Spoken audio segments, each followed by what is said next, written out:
اس گہرائی میں خوش آمدید۔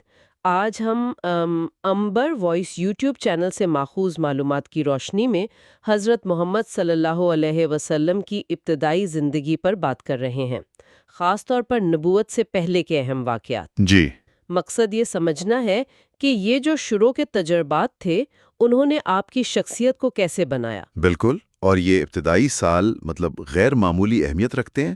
آپ دیکھیں، صداقت، امانت داری، امن پسندی جیسی خوبیاں تو اعلان نبوت سے کافی پہلے ہی نمایاں تھیں۔ صحیح۔ تو یہ گویا ایک مضبوط بنیاد تھی جس پر وہ عظیم مشن کھڑا ہونا تھا۔ اچھا، تو آئیے نوجوانی کے ایک تجربے سے شروع کرتے ہیں۔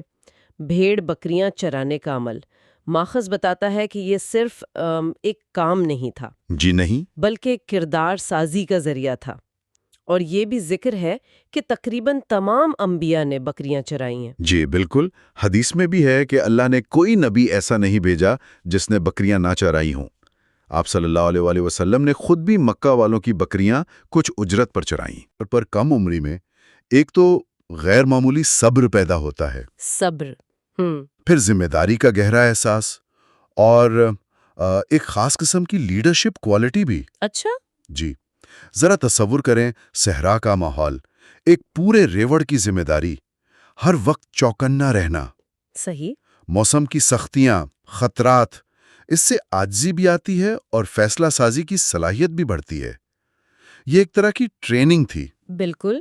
اچھا، پھر 20 سال کی عمر کا ذکر آتا ہے، حرب فجار، یہ کیا تھا؟ جی، حرب فجار یہ اصل میں قبائلی جنگیں تھیں، قریش اور بنو قیس ایلان کے درمیان۔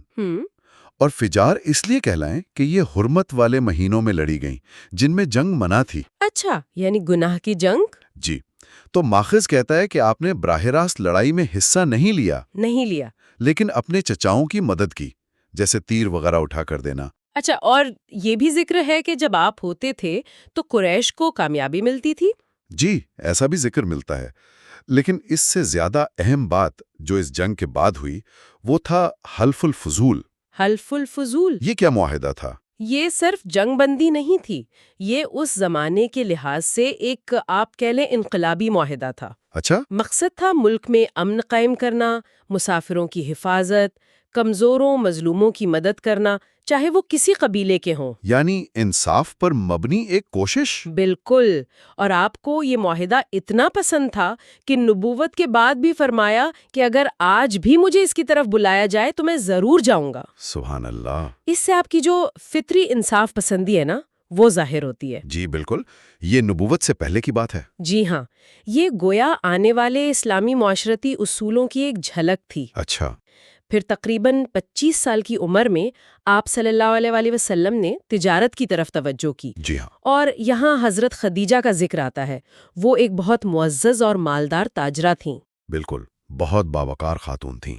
انہوں نے آپ کی شہرت سن کر، یعنی آپ کی صداقت، امانت داری کی وجہ سے آپ کو پیغام بھیجا۔ جی، کہ آپ صلی اللہ علیہ وسلم ان کا مال لے کر شام جائیں، اور انہوں نے بہتر موضع کی پیشکش بھی کی۔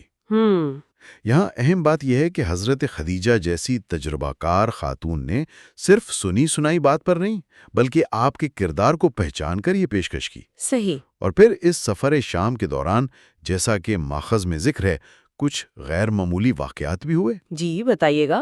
ایک تو بسرا کے مقام پر نستورہ نامی راہب کا واقعہ ہے۔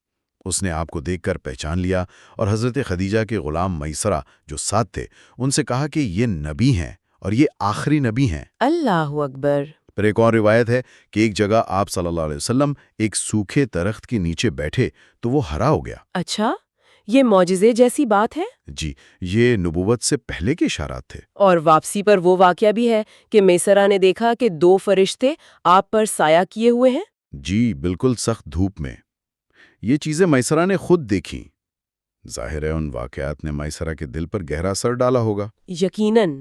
اور جب میسرہ نے واپس آ کر یہ سب کچھ راہب کی بات اور اپنے مشاہدات حضرت خدیجہ کو بتائے ہوں گے تو ان کا یقین اور پختہ ہو گیا ہوگا۔ بالکل، جو فیصلہ انہوں نے آپ کے کردار کو دیکھ کر کیا تھا اس پر مہر لگ گئی۔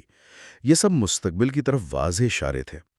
تو اگر ہم ان تمام باتوں کو دیکھیں، نوجوانی میں بکریاں چرانا جس سے صبر اور ذمہ داری آئی، جی، پھر حرب فجار اور خاص طور پر حلف الفضول جس سے انصاف پسندی ظاہر ہوئی، درست، اور پھر حضرت خدیجہ کے ساتھ یہ تجارتی سفر جس میں امانت داری، اور پھر یہ غیبی نشانیاں، جی، یہ سب مل کر اس عظیم شخصیت کی تعمیر کر رہے تھے جس نے آگے انسانیت کی رہنمائی کرنی تھی۔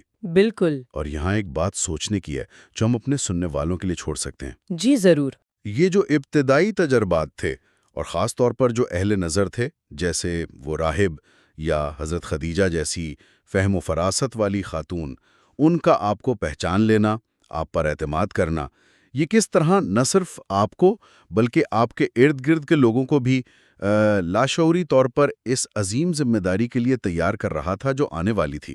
بہت خوبصورت نکتہ ہے، یعنی یہ واقعات گویا آنے والے انقلاب کی تمہید تھے۔ جی بالکل ایسا ہی ہے۔